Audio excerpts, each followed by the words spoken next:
Bonjour à tous et bienvenue sur la chaîne Foot Savoir. Cette vidéo est sponsorisée par Audible, numéro 1 des applications de livres audio et de création audio. Si cela vous intéresse, restez jusqu'à la fin de la vidéo pour en savoir plus. Alors que la surpêche est aujourd'hui vivement dénoncée par les protecteurs de l'environnement, c'est une découverte préoccupante que viennent de révéler des chercheurs espagnols. En effet, la pêche industrielle n'aurait pas seulement pour effet de vider les stocks de poissons, elle aurait aussi de sérieuses conséquences sur le paysage sous-marin. Plus précisément, c'est la pêche au chalut qui ratisse aveuglément les océans que les chercheurs pointent du doigt. Jusqu'ici, de nombreuses recherches se sont penchées sur l'impact sur la faune et la flore marine de ces engins, mais leur effet sur les fonds marins est bien moins documenté et pourtant. Selon Per Puig et ses collègues de l'université de Barcelone, cette technique de pêche serait en train de terrasser littéralement le fond des mers, déplaçant des milliers de tonnes de sédiments marins sur de vastes étendues. Pour en arriver à cette conclusion, les chercheurs ont observé les flux de sédiments en Méditerranée, au nord de la Catalogne, une région où le chahutage de fond est pratiqué de longue date, mais n'a cessé de s'intensifier au cours des années précédentes durant leur étude.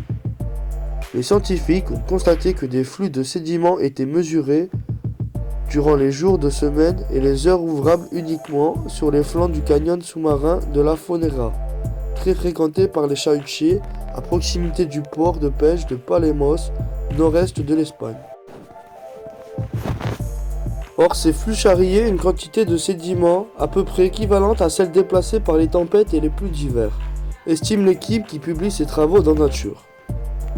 En l'espace d'un peu plus de 4 mois de chalutage, cela revient à au moins 5,400 tonnes de sédiments envoyés vers les fonds du canyon, quelques kilomètres plus bas. Plus concrètement, les calculs indiquent que les sédiments s'accumuleraient 2 fois plus vite dans cette zone depuis les années 1970 et l'industrialisation de la flotte de chalutiers.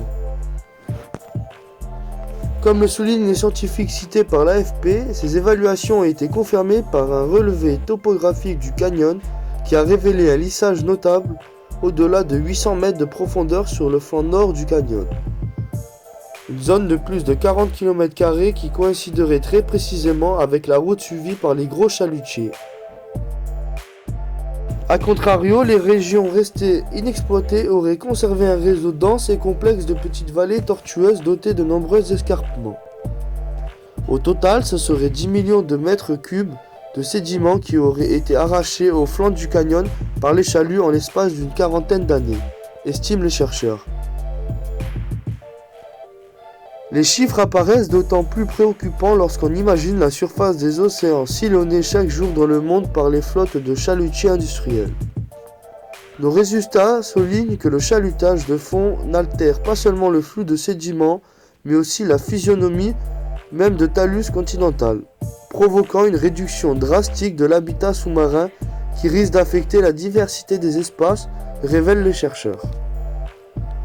On a comparé le chalutage de fond à la déforestation, mais nos travaux font plutôt penser à l'agriculture intensive qui nivelle les sols, ajoute-t-il. Sauf que les agriculteurs labourent leurs terres quelques jours par an, alors qu'en mer le chalutage peut être quotidien, insistent encore les scientifiques. Cette révélation intervient quelques jours seulement après que l'Australie a autorisé le méga chalutier FV Megiris à pêcher dans ses eaux. Un navire qui a déjà sillonné plusieurs océans et que Greenpeace accuse de piller les mers. Merci d'avoir visionné cette vidéo jusqu'à la fin. Si tu as soif de savoir, de connaissances et que tu vas apprendre tout en te divertissant, les plus de 400 000 livres et enregistrements audibles sur tout sujet confondu sont faits pour que tu puisses t'instruire et suivre tes activités en même temps. Si tu es intéressé ou que tu veux simplement soutenir notre chaîne, je t'invite à cliquer sur le lien en description et à prendre ta période d'essai gratuite pendant 1 mois.